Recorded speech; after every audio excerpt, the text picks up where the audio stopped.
नमस्ते बच्चों, कैसे हो आप लोग। उम्मीद है बहुत अच्छे से हैं और जो हमने कल पढ़ा था वो आपको समझ आ गया है।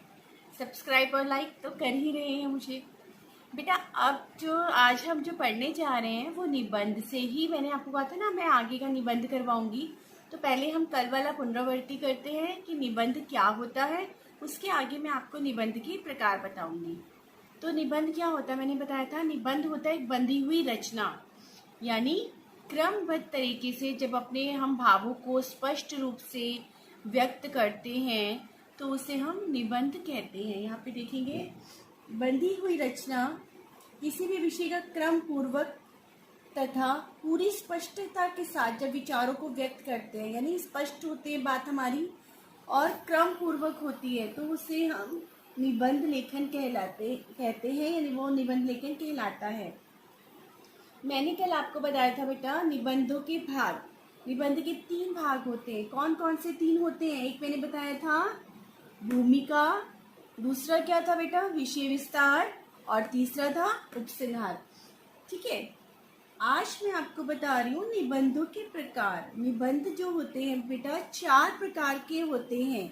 सबसे पहले होता है यहाँ पर वर्णनात्मक निबंध। वर्णनात्मक में होता है किसी भी विषय को हम विस्तार से उसका वर्णन करते हैं, यानी उसमें हम बहुत अपनी जो भावनाएं हैं, जो विचार हैं वो हम लिख सकते हैं। हमारे अंदर जो भी आ रहा है हम उसके बारे में उसका वर्णन कर सकते हैं। अब मेला है, जैसे मैंने यहाँ लिखा मेले, तो किसी भी मेले का वर्णन, ये आपके ऊपर है, आप जितना भी लिख सकते हैं मेले के बारे में। आपने जो जो देखा है उसका आप वर्णन कर देंगे। मेले में बहुत कुछ होता है बेटा, ठीक है ना। अब है ये त्योहार। अब त्योहार भी हर इंसान अपना अलग अलग उससे बनाता है। सभी के घरों में जैसे दिवाली है, सबके घर में दिवाली मनाई जाती है, लेकिन सभी के अपने अपने रीति रिवाज है। तो वो त्योहार जो होते हैं वो सबके अपने अपने तरीके से मनाए जाते हैं। तो इसमें भी आप वर्णन कर सकते हैं अपनी भावनाओं से, अपने विचारों से, अपने शब्दों में। ऋतुएं, अब ऋतुएं किसी की कोई भी पसंदीदा ऋतु हो सकती है। बहुत सारे ऋतुओं में बहुत सारी अच्छी और बुरी दोनों बातें आती हैं, है ना। इसका वर्णन भी आप कर सकते हैं। तो ये वर्णन का मतलब होता है कि अपने विचारों को व्यक्त करना। वर्णन पूरा विस्तार से आप किसी भी रूप में आप वर्णन कर सकते हैं। ओके। विवरणात्मक, विवरणात्मक में बेटा क्या होता है, किसी भी स्थान का विवरण किया जाता है, किसी भी स्मारक का विवरण किया जाता है। स्थान या स्मारक इसमें आते हैं। अब स्थान में आप कह दो, अगर मैंने किसी शहर का उसके बारे में बताना है, शहर के बारे में, तो उसका मैं विवरणात्मक दूंगी। या किसी मंदिर का मैंने कुछ बताना है तो वो मैं विवरणात्मक में बताऊंगी कि ये मंदिर इस स्थान पर है, ऐसे बना हुआ है, ये वो। स्मारक में, स्मारक जो होते हैं आपको पता ही है, ऐतिहासिक चिन्ह जो होते हैं, इमारतें होती हैं जो, तो उसमें स्मारक क्यों बना, कैसे बना, कब बना, किसने बनाया, ये उसका सारा विवरण आता है बेटा। स्थान भी जो होता है, जैसे इस स्थान का नाम ये क्यों पड़ा, ये स्थान कितने एरिया में, इसका क्षेत्रफल कितना है, इस स्थान की जो मशहूर चीजें हैं वो कौन कौन सी, स्थान का विवरण हो गया। स्मारक का मैंने आपको बताया क्यों बना, किसने बनाया। अब जैसे ताजमहल एक स्मारक है हमारी, है ना, तो ताजमहल से संबंधित सारी बातें, किसने बनवाया, क्यों बनवाया, क्या इसमें उस समय किन किन लोगों ने वो करा था, भाग लिया था, क्या इसकी पीछे की कहानी है, तो ये सभी विवरणात्मक निबंध में आती है। इसके बाद तीसरा है बेटा भावात्मक। यहाँ पर हमारी भावनाएं जुड़ी होती हैं। भावात्मक मतलब भावनाओं से संबंधित, जैसे कि हम क्या सोच रहे हैं इसके बारे में। भावनात्मक में अब मित्रता है, मित्रता की हम क्या सोचते हैं मित्रता के बारे में, हमारे क्या भाव है, हम वो लिख सकते हैं। सत्संगति, अब सत्संगति होता है अच्छी संगत। अच्छी संगत हम किसे कहते हैं, अच्छी संगत की क्या परिभाषा, इसके क्या लाभ है, ये हमारी भावनाएं हैं। हो सकता है मैं इसमें बहुत अच्छा लिखूं, और हो सकता है मैं कह दूं कि नहीं सत्संगति तो बेकार होती है, कुसंगति अच्छी होती है ना। तो ये मेरी अपनी बात है कि मैं क्या लिखूं। मित्रता में आप बहुत कुछ लिख सकते हैं। मित्रता हमने पीछे पाठ भी पढ़ा था कोर्स की किताब में से।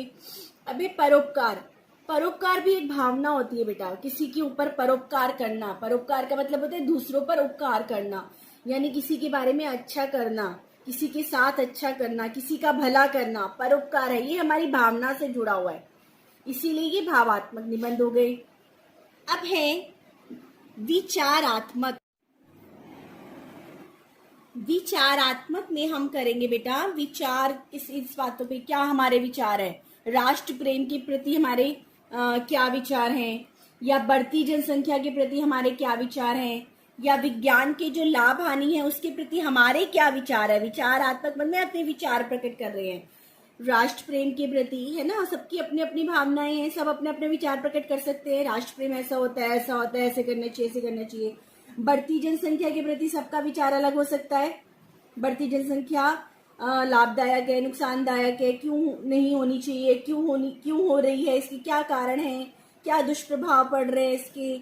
तो ये आपके विचार हैं, आप इसमें अपने विचार प्रस्तुत करेंगे। विज्ञान की लाभ हानि, अब विज्ञान से क्या क्या लाभ है, क्या क्या हानि है, ये आपके विचार है ना बेटा। कुछ लोग हर चीज को जो है सिर्फ लाभ की दृष्टि से देखते हैं, और तो कुछ लोग हानि की दृष्टि से भी देखते हैं। कुछ सिर्फ हानियां ही हानियां देखते हैं विज्ञान से, कुछ लाभ ही लाभ देखते हैं। तो हमें लाभ और हानि दोनों का बता दिया हमने। तो ये विचार प्रस्तुत करने वाले जिसमें होते हैं निबंध, वो विचारात्मक निबंध कहलाते हैं। ठीक है बेटा। तो आज जो मैं आपको बताना चाहती हूँ, आपने कल जो पढ़ा था, कल आपने जो करा है, आपने ग्रीष्म ऋतु करा है ना बेटा। आपने इससे संबंधित कर दिया, ग्रीष्म ऋतु से संबंधित मैंने कल आपको दिया था। तो ये आपका वर्णनात्मक निबंध एक हो चुका है।